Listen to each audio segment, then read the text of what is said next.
Hola, ¿cómo están? Bienvenidos al video diario del profesor Ángel Rosa sobre la actualidad puertorriqueña. Ya estamos, a la hora que yo estoy grabando este video, a 38 días y medio de las elecciones generales. Ustedes pueden imaginarse que empiezan a aparecer una gran cantidad de información y de asuntos que son un tanto espurios, son externos a la discusión per se de la campaña electoral, pero que inciden en el ánimo de los electores. Agradezco a todos los que se siguen uniendo al canal de YouTube, Profesor Ángel Rosa TV, y a los que nos ven también en el fanpage de Facebook. Estos vídeos son diarios, fines de semana, días feriados, y con el favor de Dios y de ustedes vamos a estar aquí diariamente hasta el día de las elecciones y hasta después, hasta el cambio de gobierno, si ustedes así lo desean que sigamos haciendo estos videos. Ustedes me lo van a dejar saber. Bueno, no puedo dejar pasar un tema que fue la noticia del día el viernes en todos los medios de comunicación desde temprano por la mañana, porque el periódico digital Noticel en Puerto Rico publica que como parte de una moción de uno de los coacusados en el caso por corrupción federal que se lleva contra la exgobernadora Wanda Vázquez Garcet, el banquero venezolano Julio Herrera Bellutini y un ex agente del FBI, Mark Rossini, se radicó una moción para pedir precisamente la desestimación del caso contra Rossini, sus abogados. Y allí se cita varias instancias de un informe del FBI que se le hizo disponible a la defensa como parte del descubrimiento de pruebas, en el que se revela algo circunstancial y extraordinario sobre las informaciones que allí se develan. Y es que cuando todavía era secretaria de Justicia bajo la administración de Ricardo Rosselló, pero ya cuando se estaba previendo la renuncia del entonces gobernador luego de las protestas del verano de 2019 que culminaron en su renuncia el 2 de enero, la única vez en la historia de Puerto Rico que un gobernador ha tenido que renunciar a su mandato electoral. La entonces secretaria de Justicia, Wanda Vázquez, fue al FBI a denunciar un presunto esquema de extorsión del que estaba ella siendo objeto porque era a quien le correspondía en ese momento la sucesión constitucional si había una vacante permanente en la gobernación. El secretario de Estado, que es el segundo al mando, había renunciado, estaba vacante ese puesto. Y los líderes del PNP, encabezados por el entonces presidente del Senado, Tomás Rivera Schatz, y la comisionada residente y vicepresidenta entonces de ese partido, Jennifer González, hoy día la candidata a la gobernación, hicieron acercamientos a Wanda Vázquez para ocultar la posibilidad de que ésta, al asumir la gobernación, nombrara a uno de los dos como secretario de Estado e inmediatamente renunciara al puesto de gobernadora para que se activara nuevamente el mecanismo constitucional de sucesión y ya fuera Jennifer o Rivera Schatz terminaran en el puesto de gobernador durante el año y medio que restaba de aquel cuatrienio. Lo que dice esa investigación es que el FBI utilizó como colaboradora a la entonces secretaria de Justicia, a la que armaron de un micrófono para que grabara las conversaciones que tuviera con estos dos personajes de la política, una de las cuales es hoy día la candidata a la gobernación, y que la petición consistió en que se le acercaron, primero que todo, al esposo de la entonces secretaria, el juez Reverón, y que era juez en el Tribunal de Caguas de instancia,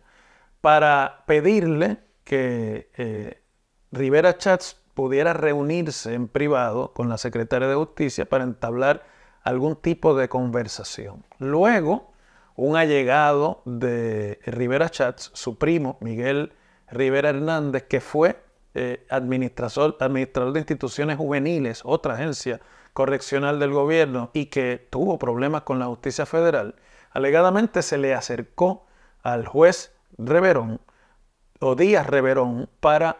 que éste hiciera un segundo intento de que su esposa, la secretaria de Justicia Wanda Vázquez, y Rivera Schatz pudieran reunirse. Eventualmente, lo que recoge el artículo de periódico es que la reunión se dio en los días alrededor de los cuales estaba asumiendo la gobernación Wanda Vázquez, pero no con Rivera Schatz, sino con la comisionada Jennifer González, y que habiéndose expresado la ya gobernadora constitucional en el sentido de que ella iba a asumir la gobernación, Jennifer le habría preguntado, y consta en una grabación en poder del FBI que nadie ha escuchado, si ella se había reunido con Rivera Schatz. Andando el tiempo, lo que dice la propia investigación o el informe del FBI es que el FBI misteriosamente desistió de toda esta investigación, aduciendo que habían tenido dificultad para reunirse con la gobernadora ya, pues por su calendario, dificultades para concretar reuniones con ella, y no queda claro si Wanda Vázquez continuó grabando sus conversaciones con estos funcionarios, porque uno tiene que presumir que en calidad de presidente del Senado y de gobernadora se debe haber reunido con Rivera Schatz en varias instancias. Bueno, en resumidas cuentas, no surge del artículo que se haya concluido que hubo tal extorsión o tal presión, salvo que no sea considerado así la posibilidad que aparentemente se le ofreció al juez Díaz Reverón, que si conseguía ese encuentro, él recibiría un ascenso al Tribunal Apelativo de Puerto Rico, al que ya sabemos que le interesaba ser nombrado y al que en efecto fue nominado por el gobernador Pedro Pierluisi ya una vez pasan las elecciones de 2020 y su esposa no era gobernadora, y que el Senado de Puerto Rico, en control de los populares, pero sin votos suficientes de estos para confirmar o desaprobar nombramientos, nunca vio el nombramiento de Díaz Reverón, y hubo de parte de la delegación del PNP una especie de abandono de esa nominación que uno supondría que hubiese sido atendida por el grupo legislativo del Partido Nuevo Progresista. Pero más allá de eso, lo que esas grabaciones y la revelación de ese expediente dice es que hay un grupo de personas en el Partido Nuevo Progresista que no tienen escrúpulos y que no titubean en utilizar este tipo de arte de la presión política y la negociación para obtener lo que desean. Y nos da un acercamiento a aquellos que estamos fuera de este mundo, no estamos en esos niveles de cómo se negocia el poder dentro del gobierno de Puerto Rico, de las cosas que tras bastidores, mientras nosotros nos peleamos aquí de uno y otro bando por conseguir más votos o porque un candidato es mejor que el otro, pues ocurren entre estos políticos. Yo recuerdo perfectamente, y yo creo que todos los puertorriqueños recordamos perfectamente aquellos días aciagos en que estaba por concluir por protestas del pueblo y de la gente en la calle, la administración Rosselló, y cuando la legislatura del Partido Nuevo Progresista, controlada por Rivera Schatz y por Carlos Johnny Méndez, abandonó políticamente a Rosselló, cosa que todavía hay gente en el PNP que le tienen a mal, para inmediatamente abocarse a una lucha por la sucesión. Y recordamos también, porque está en el récord público, que el directorio del Partido Nuevo Progresista, por así decirlo, el cuerpo rector de ese partido, se reunió a falta de una sede oficial del partido en la rotonda del Capitolio de Puerto Rico, donde están los documentos originales de la Constitución de Puerto Rico, para discutir el tema de la sucesión política, y de allí salieron los líderes del PNP diciendo que la gobernación debía ser asumida por alguien que tuviera trasfondo político, que fuera un funcionario electo por ese partido y que tuviera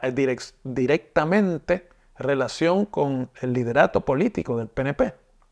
Y recordamos también que en la oficina de Rivera Schatz ese día se le celebró el cumpleaños a la comisionada, que fue parte de la reunión, y de allí salieron diciendo que la persona indicada Para esto, para ser nombrada en la gobernación, tendría que ser Jennifer González, lo que hubiese supuesto que a Jennifer se le nombrara secretaria de Estado por la gobernadora de entonces, para entonces ocurrir todo el trámite este de la renuncia de una gobernadora. Pero no debemos tampoco perder de vista que en ese mismo contexto, el saliente gobernador Rosselló nombró secretario de Estado, aprovechando una enmienda que se le había hecho a la ley de sucesión, a Pedro Pierluisi, sin necesidad de confirmación en el Senado, porque la ley entonces había sido cambiada y no requería que hubiese un secretario de Estado confirmado, y el secretario de Estado lo tienen que confirmar la Cámara y el Senado, para que éste, produciéndose una vacante en la gobernación, asumiera la gobernación. Podía ser un nombramiento de receso, algo altamente irregular, y que el Senado del Partido Nuevo Progresista, liderado por Rivera Schatz, fue al tribunal y logró un dictamen unánime del Tribunal Supremo de Puerto Rico, anulando aquel otro esquema en el que hubiese resultado Pierluisi asumiendo la gobernación luego de la renuncia de Rivera Schatz, de Rosselló. Y entonces, en ese mismo momento en que eso está ocurriendo, había un grupo presionando políticamente a la gobernadora, posteriormente acusada criminal en un caso también que tiene que ver con aspiraciones políticas, cuando ya a cargo y en la gobernación decide en el mes de diciembre de 2019 optar por ser electa gobernadora, y se enfrenta entonces a primarias a Pierluisi, que no había podido obtener la gobernación de la misma forma cuando se le designó secretario de Estado, y lo tuvo que asumir Wanda Vázquez, que era la segunda al mando. Todas estas intrigas, tanto complejas hasta de describirles, a pesar del buen recuerdo que tenemos todos de ese verano de 2019, nos tiene que poner a pensar de qué realmente es lo que hay detrás de tanta pasión y de tanto involucramiento político. Porque vamos a decir las cosas como son. La política es un juego de intrigas y es un juego de ambiciones. Pero en este caso quedan al descubierto los pocos escrúpulos del mismo grupo que todavía controla al Partido Nuevo Progresista por llegar lo antes posible a la cima del poder, inclusive saltándose las leyes y reglamentación y la propia Constitución de cómo se sustituye a un gobernador cuando no puede terminar su cargo. Interesante, ¿no? Pero así es como se bate el cobre en la política puertorriqueña. Seguimos mañana.